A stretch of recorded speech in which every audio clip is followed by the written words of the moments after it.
अभिनेता सिद्धार्थ शुक्ला का अंतिम संस्कार कर दिया गया।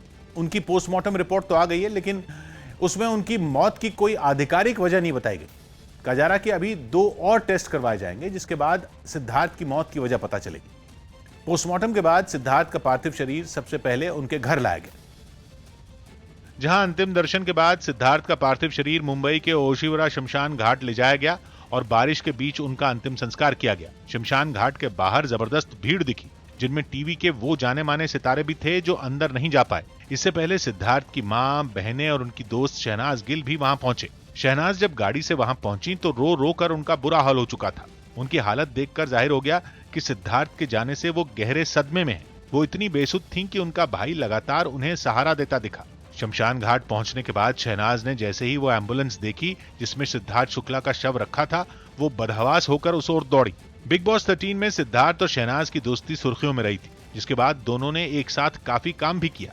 यही नहीं, खबर आ रही है कि शहनाज गिल सिद्धार्थ के आखिरी वक्त में उनके साथ थी और वो सिद्धार्थ में के मुंबई के अंधेरी वेस्ट फ्लैट में मौजूद थी। बताया जा रहा है कि पुलिस की पूछताछ के दौरान शहनाज ने बताया कि जब सिद्धार्थ की तबीयत बिगड़ी तो वो उनके साथ उनके अंधेरी वेस्ट वाले फ्लैट में थी, जिसका नंबर है 1204। पता चला है कि शहनाज ने पुलिस से कहा कि देर रात करीब 3 से 3:30 बजे के बीच सिद्धार्थ ने शहनाज को बताया कि उन्हें बेचैनी, सीने में दर्द और उलझन हो रही।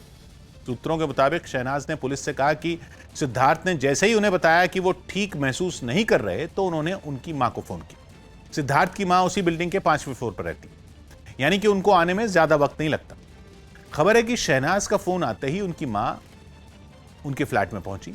उन्होंने पहले सिद्धार्थ से बात की, उनका हाल पूछा और फिर उन्हें पानी दिया, जिसके बाद उन्होंने सिद्धार्थ को सोने को कहा। और जब उन्हें लगा कि सिद्धार्थ को थोड़ा आराम है तो वो वहां से चली गई। जानकारी मिली है कि शहनाज ने पुलिस को बताया कि सिद्धार्थ उनकी हथेलियों पर ही सर रखकर सो गए और वो रात भर हिली तक नहीं। वो नहीं चाहती थी कि उनके हिलने डुलने से सिद्धार्थ की नींद टूटे, क्योंकि सिद्धार्थ का सर उनकी हथेलियों पर था और अगर वो वहां से हटती तो सिद्धार्थ उठ जाते। लेकिन करीब 5:30 बजे उन्हें महसूस हुआ कि सिद्धार्थ का शरीर ठंडा पड़ रहा था, जिसके बाद उन्होंने फिर से उनकी मां को फोन करके ये बात बताई। सिद्धार्थ, उनकी मां और उनकी बड़ी बहन सभी एक ही इमारत में रहते थे और उन्हें सिद्धार्थ के फ्लैट में पहुंचने में देर नहीं लगती। सूत्रों के मुताबिक शहनाज ने पुलिस को बताया कि सिद्धार्थ की तबीयत खराब होने के बाद सभी उनके फ्लैट में पहुंच गए, जिसके बाद उनके फैमिली डॉक्टर को बुलाया गया और थोड़ी ही देर बाद उनकी बहन, जीजा और करीबी लोग उन्हें अस्पताल लेकर गए, जहां से करीब 1 घंटे बाद सिद्धार्थ के निधन की खबर आई। सौभाग्य की एक बात यह कि सिद्धार्थ शुक्ला की मौत में किसी साजिश का शक परिवार की तरफ से नहीं जताया गया और शव के मेडिकल जांच या पोस्टमार्टम में भी सरसरी तौर पर ऐसा कोई सुराग नहीं मिला। लेकिन मामला एक लोकप्रिय कलाकार की अचानक मौत से जुड़ा है, इसलिए मुंबई पुलिस विसरा की जांच करा रही है और उसकी रिपोर्ट आए बिना अंतिम तौर पर कुछ कहने से बच रही।